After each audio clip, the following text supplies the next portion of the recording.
డబ్బు ఈ మాట వినగానే మన మయోలకేమొస్తుంది? బహుశా పెద్ద పెద్ద అంకెలు, కాంప్లెక్స్ చార్ట్లు, లెక్కలు కదా.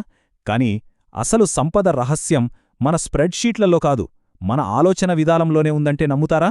ఈరోజు మనం డబ్బు వెనక ఉన్న సైకాలజీని, దాని మనస్తత్వాన్ని అర్థం చేసుకోబోతున్నాం. ఇది మనం చుట్టూ చూస్తూనే ఉంటాం కదూ.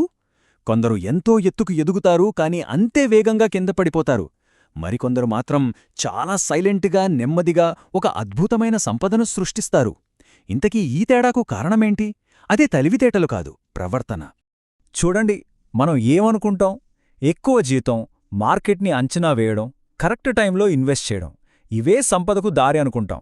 కాని అది కేవలం సగం నిజం మాత్రమే. అసలైన సంపదకు పునాదులు వేసేవి ఓపిక, మనం నేర్చుకోవడానికి చూపించే వినయం, ఇంకా చాలా చాలా దూరదృష్టితో ఆలోచించడం.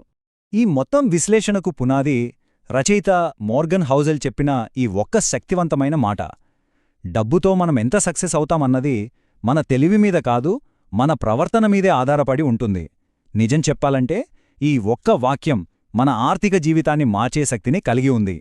సరే, ఈ ప్రవర్తనను అర్థం చేసుకోవడంలో మొదటి మెట్టు ఏంటంటే, ధనవంతులు కావడం వేరు, ధనవంతులుగా కొనసాగడం వేరు.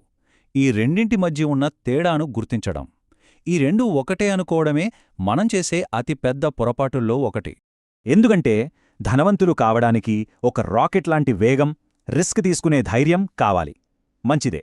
కాని సంపాదించిన దాన్ని కాపాడుకోవడానికి, దాన్ని నిలబెట్టుకోవడానికి ఒక కోటను కాపాడే సైనికుడిలా వినయం, క్రమశిక్షణ, జాగ్రత్త అవసరం.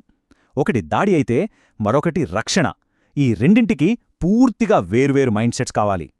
అందుకే ఆర్థిక ప్రపంచంలో అతిపెద్ద నైపుణ్యం ఏంటంటే వేగంగా ఎదగడం కాదు, కేవలం ఆటలో నిలబడటం, మనుగడ సాగించటం.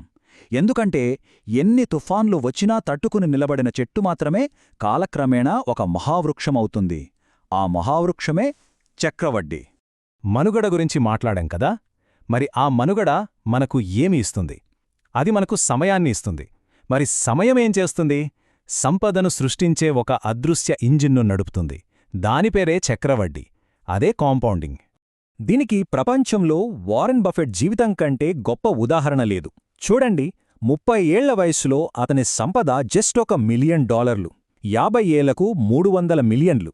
ఓకే, చాలా బావుంది. కాని ఆ తర్వాత జరిగిన మ్యాజిక్ చూడండి. ఆ పెరుగుదల ఒక మంచుకొండలా పేలింది. ఇదే చక్రవడ్డీ యొక్క అద్భుతం. అసలు విషయమేంటంటే, అతని మొత్తం సంపదలో ఎంత భాగం 50 ఏళ్లు దాటిన తర్వాత వచ్చిందో ఊహించగలరా? ఏకంగా 99%. అంటే దీనిబట్టి మనకేం అర్థమవుతోంది? ఇది కేవలం అతని ఇన్వెస్టింగ్ తెలివి గురించి కాదు, అతను ఎంతకాలం ఆ ఆటలో ఉన్నాడనే దాని గురించి. సమయమే అతని అసలైన ఆస్తి. అందుకే ఇది అచ్చం కుందేలు, తాబేలు కథలాంటిది.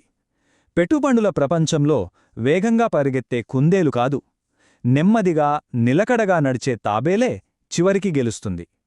ప్రతిభ కంటే సహనమే పెద్ద ఆస్తి. సరే, మనం ఓపికగా సంపదను నిర్మిస్తున్నాం, అంతా బాగుంది. కాని అసలు సంపద అంటే ఏమిటి? మనం రోడ్లమీద చూసే ఖరీదైన వస్తువులా, లేక మనం చూడలేనిదా? ఈ ప్రశ్న మనల్ని మూడో చాలా ముఖ్యమైన పాఠం వైపు నడిపిస్తుంది. మన సమాజంలో ఒక పెద్ద అపోహ ఉంది. ఖరీదైన కార్లను, పెద్ద ఇళ్లను చూసి వావ్, ఆ వ్యక్తి ఎంత ధనవంతుడో అనుకుంటాం. కాని అది నిజం కాదు. మనం చూస్తున్నది వారి సంపద కాదు, వారి ఖర్చు, వారి సంపద నుండి అప్పటికే బయటకు వెళ్ళిపోయిన డబ్బు. అయితే నిజమైన సంపద ఎప్పుడూ కనిపించదు. అది స్టాకులు, బాండులు మరియు బ్యాంకు ఖాతాలలో నిశ్శబ్దంగా పెరుగుతూ ఉంటుంది. మరి దాని అసలైన రూపమేంటి? మీకు నచ్చినప్పుడు నచ్చిన వారితో నచ్చిన పని చేసే స్వేచ్ఛనివ్వడమే నిజమైన సంపద. ఇక్కడ ఒక విచిత్రమైన వైరుధ్యం ఉంది. అదేంటంటే, మీ దగ్గర డబ్బు ఉందని చూపించడానికి ఎంత ఎక్కువ డబ్బు ఖర్చు చేస్తే వాస్తవానికి మీ దగ్గర అంత తక్కువ డబ్బు మిగులుతుంది. ఇది సంపదను తగ్గించుకోవడానికి ఉన్న అత్యంత వేగవంతమైన మార్గం. సంపదను నిశ్శబ్దంగా నిర్మించడం అంటే మన ప్రణాళికలు కూడా మన మనశ్శాంతిని కాపాడేలా ఉండాలి. అందుకే కేవలం లెక్కల ప్రకారం పర్ఫెక్ట్గా ఉండే ప్లాన్ కాకుండా, మన మనస్కు నచ్చి మనం పాటించగలిగే ప్లాన్ వేసుకోవడం చాలా ముఖ్యం.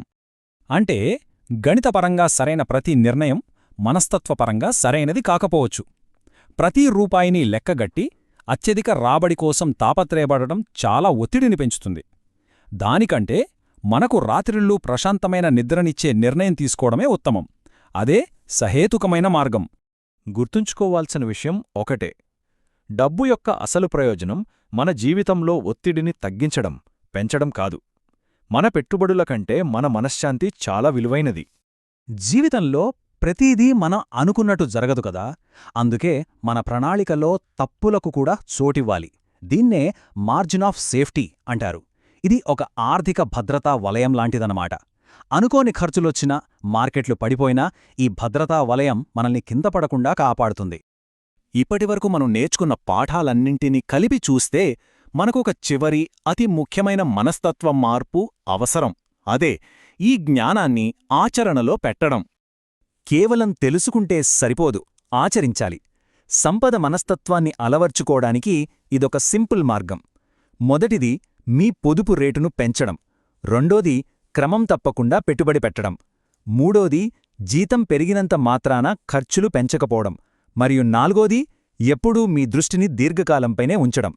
కాబట్టి చివరగా మనం గుర్తుంచుకోవాల్సిన అతి ముఖ్యమైన విషయం, ఆర్థిక విజయం అనేది ఒక గణిత నైపుణ్యంలా కనిపించే ఒక సాఫ్ట్ స్కిల్. ఇది స్ప్రెడ్షీట్ల గురించి కాదు, మన కథల గురించి, మన భావోద్వేగాల గురించి. ఈ విశ్లేషణను ముగిస్తూ మనమందరం మనల్ని మనం వేసుకోవాల్సిన ఒక ప్రశ్న మిగిలి ఉంది. అసలు మన లక్ష్యం ధనవంతులుగా కనిపించడమా, లేక నిజంగా ధనవంతులుగా మారడమా? ఈ ప్రశ్నకు మనం ఇచ్చుకునే సమాధానమే మన ఆర్థిక భవిష్యత్తును నిర్దేశిస్తుంది. जय हो जय हो भारत माता की जय।